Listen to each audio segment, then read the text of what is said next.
Bonjour à tous. Alors, on m'a demandé de vous présenter de manière assez synthétique l'activité partielle. L'activité partielle, qui est aussi appelée chômage partiel, c'est la même chose, on va simplifier, c'est un outil de prévention des licenciements économiques qui permet à l'employeur qui est en difficulté de faire prendre en charge tout ou partie du coût de la rémunération de ses salariés par l'État.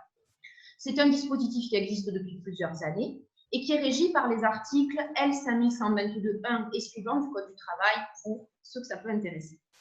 Alors, évidemment, face à l'ampleur de la crise sanitaire liée au Covid-19, le gouvernement a transformé en profondeur le système originel d'activité partielle pour doter la France du système le plus protecteur d'Europe. Ça n'est pas rien, nous avons vraiment le système d'activité partielle le plus protecteur d'Europe. Jusqu'à présent, l'indemnité d'activité partielle était forfaitaire et plafonnée à 7,74 €.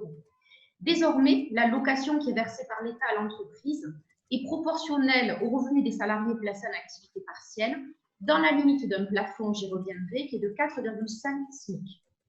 Cette modification du mode de calcul de l'allocation d'activité partielle va donc permettre aux entreprises de faire face à la baisse d'activité générée par cette crise sanitaire sans précédent, en diminuant le reste à charge pour elles, ceci afin de permettre deux objectifs: aux entreprises d'éviter des licenciements pour motif économique et aux salariés de préserver leur emploi. Alors, première question, qu'est-ce que l'activité partielle? La définition qui nous est donnée par le Code du travail, c'est une période durant laquelle les salariés subissent une perte de rémunération qui est imputable soit à la fermeture temporaire de leur établissement ou d'une partie de l'établissement, soit à la réduction de l'horaire de travail qui est pratiqué dans cet établissement. Ce qu'il faut donc bien comprendre, c'est que l'activité partielle, en principe, elle a un caractère collectif, c'est-à-dire qu'elle doit viser un groupe bien identifié de salariés, par exemple, par service, par atelier. Toutefois, et c'est une précision importante, le gouvernement vient d'assouplir ce caractère collectif par une ordonnance récente du 22 avril 2020. Désormais, l'employeur peut placer une partie seulement des salariés de l'entreprise ou d'un service ou d'un atelier, y compris des salariés qui relèvent de la même catégorie professionnelle, en position d'activité partielle, ou bien appliquer à ces salariés une répartition différente entre les heures travaillées et les heures non travaillées. Ça, c'est possible, cette individualisation du chômage partiel, lorsqu'elle est nécessaire pour assurer le maintien ou la reprise de l'activité.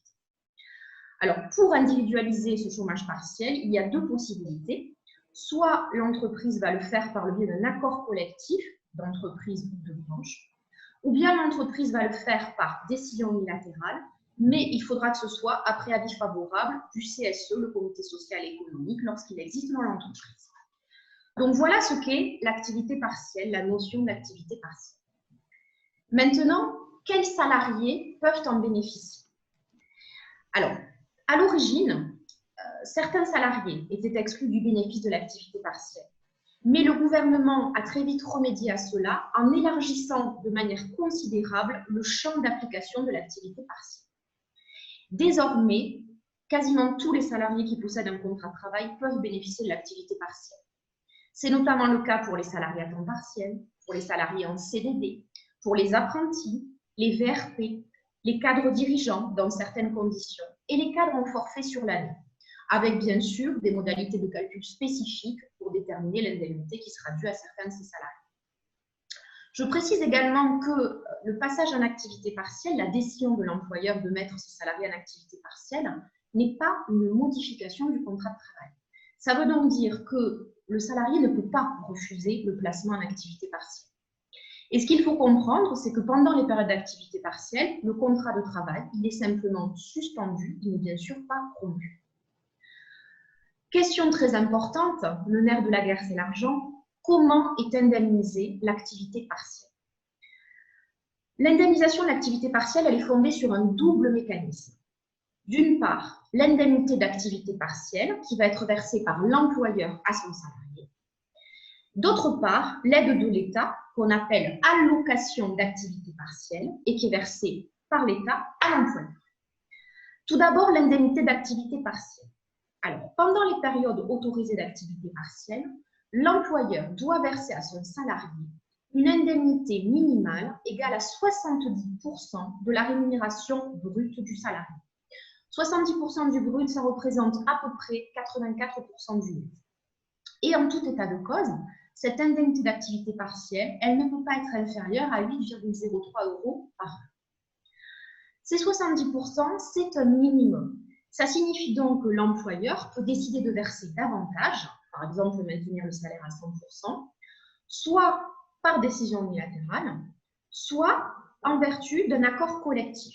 Et là, en tant qu'employeur, il faudra bien vérifier la convention collective dont vous relevez pour déterminer si elle ne verse pas, si elle ne prévoit pas une indemnité d'activité partielle plus favorable. Je pense notamment à la convention collective des bureaux d'études techniques, SENTEC, qui est applicable à beaucoup d'adhérents, qui prévoit une indemnisation majeure. Et l'assiette de calcul de cette indemnité d'activité partielle, c'est la même assiette que l'indemnité de congé payé. Indemnité d'activité partielle d'un côté, allocation d'activité partielle de l'autre. L'allocation d'activité partielle, c'est l'allocation qui est versée à l'employeur par l'État. Et comme je vous le disais, cette allocation, elle a été considérablement majorée, revue totalement dans le cadre de la crise sanitaire que nous traversons, puisqu'elle couvre désormais les 70% de la rémunération brute du salarié, dans la limite de 4,5 fois le SMIC. Ça veut donc dire que le plafond de l'allocation horaire, c'est 70% de 4,5 SMIC horaire brut, c'est-à-dire 31,88 € par heure de chômage partiel. Par conséquent, avec cette modification du mode de calcul de l'allocation d'activité partielle, le reste à charge pour l'entreprise, il est quasiment égal à 0 pour la quasi-totalité des salariés, sauf bien sûr les personnes qui ont des niveaux de revenus très élevés au-delà de 4,5. Question importante, pendant combien de temps allez-vous pouvoir bénéficier de ce dispositif? Là encore, les règles ont été revues, modifiées pour faire face à l'épidémie, aux circonstances exceptionnelles que nous traversons. Dorénavant, l'autorisation d'activité partielle, sur laquelle je vais revenir, peut être accordée par l'État pour une durée maximum de 12 mois, alors que c'était 6 mois auparavant. Et le contingent annuel d'heures indemnisables par salarié, il est de 1607 heures jusqu'au 31 décembre 2020. Donc vraiment, c'est un effort considérable qui a été accompli par l'État pour aider les entreprises. Autre question importante, comment informer les salariés du recours à l'activité partielle? Alors, bien évidemment, pour les entreprises qui sont dotées d'un comité social et économique, d'un CSE, il va falloir informer, consulter le CSE sur ce dispositif. Je précise que cette obligation de consultation ne s'applique que dans les entreprises de plus de 50 salariés.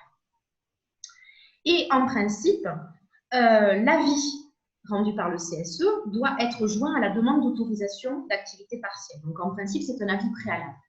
Mais là encore, le gouvernement, dans le cadre de la crise sanitaire liée au Covid-19, a assoupli cette règle et désormais, vous pourrez placer vos salariés en activité partielle et joindre a posteriori l'avis du CSE. Vous aurez pour cela un délai de 2 mois à compter de la demande d'activité partielle. Il faudra bien sûr penser à joindre cet avis. Dans les entreprises qui n'ont pas de CSE, l'employeur devra informer par écrit individuellement chaque salarié de sa décision de recourir à l'activité partielle. Autre point très important, pratico-pratique, comment effectuer ma demande d'activité partielle? Alors, cette procédure, elle s'effectue auprès de la directe par voie dématérialisée obligatoirement. Vous devez donc vous rendre sur l'extranet de la directe et suivre 3 étapes. Première étape, la création d'un compte établissement. Alors là, c'est tout simple. On va vous demander de remplir un certain nombre d'informations, telles que le numéro ciré, la dénomination de l'établissement, l'adresse électronique, etc. Une fois que vous aurez fait cette création de votre compte établissement, vous allez devoir attendre un petit peu. Vous allez devoir attendre 3 choses. Vous allez recevoir 3 mails. Un identifiant, un mot de passe et une habilitation. Et à partir du moment où vous aurez reçu ces 3 mails, vous pourrez passer à la 2e étape, qui est la demande d'autorisation d'activité partielle à proprement dit. Cette demande d'autorisation d'activité partielle, elle se fait toujours sur l'extranet de la directe et elle comporte, vous le verrez, 5 onglets qu'il va falloir renseigner intégralement pour pouvoir adresser votre demande à l'administration. Premier onglet, information établissement. Il y a des choses qui vous sont demandées sur votre établissement. Deuxième onglet, motifs et mesures. Troisième onglet, information activité partielle. Quatrième onglet, récapitulatif. Cinquième onglet, c'est un espace documentaire. C'est là que vous pourrez joindre éventuellement un certain nombre de pièces demandées par l'administration, notamment l'avis du siège. J'attire votre attention sur 2 points de vigilance, sur 2 de ces onglets. Tout d'abord, l'onglet motifs et mesures. Là, vous devrez cocher le motif suivant, autres circonstances exceptionnelles, et préciser coronavirus pour pouvoir bénéficier justement de toutes les mesures dérogatoires qui ont été prises par l'État. Toujours dans ce deuxième onglet, vous devrez surtout, j'insiste sur ce point, motiver votre demande. Vous verrez, vous avez un petit encart de 2000 caractères maximum où on vous demande d'expliciter votre demande. Dans cet encart, vous devrez spécifier les raisons qui vous conduisent à demander le chômage partiel, c'est-à-dire l'ampleur des difficultés, l'impact sur l'emploi. Alors, 2000 caractères, vous le verrez, c'est très court. Moi, ce que je conseille, c'est de fournir en pièce jointe une note précise et détaillée sur votre demande de chômage partiel pour éviter toute difficulté. Toujours dans ce deuxième onglet motifs et mesures, vous allez devoir décrire la sous-activité. Et là, vous verrez que vous avez 2 hypothèses possibles, soit suspension d'activité, soit réduction d'activité. Alors, vous cochez suspension d'activité si tous vos salariés sont en arrêt total d'activité, d'accord? Si votre établissement est complètement fermé. Par contre, si certains de vos salariés peuvent travailler en partie, vous cochez suspension d'activité. Autre point de vigilance, c'est sur l'onglet numéro 3, les informations activité partielle. Là, en fait, ce qu'on va vous demander, c'est d'évaluer le nombre de salariés concernés par la mesure de chômage partiel et le nombre d'heures que vous allez demander dans le cadre d'une demande d'autorisation. Alors, là, ce qu'on conseille, c'est, afin d'éviter de faire ensuite des avenants rectificatifs parce qu'on n'a pas demandé assez d'heures, eh bien, faites une demande assez large parce qu'on se rend compte que beaucoup d'entreprises ont sous-estimé leurs besoins. Ça, c'est vraiment important. Ensuite, on va vous demander également des dates, la date de début du chômage partiel qui vous correspond au premier jour d'arrêt d'activité des salariés et la date de reprise envisagée.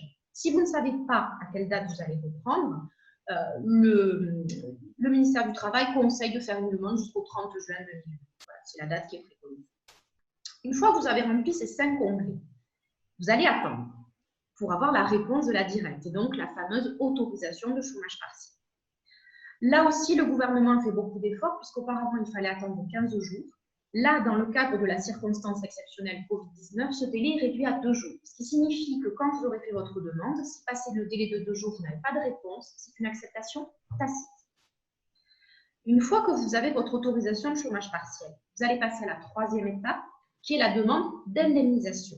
En effet, cette demande d'indemnisation, elle est impérative pour obtenir l'allocation d'activité partielle, c'est-à-dire le remboursement par l'État des sommes dont vous allez faire l'avance à vos salariés. Cette demande d'indemnisation, elle est très importante et elle doit comprendre un certain nombre d'informations.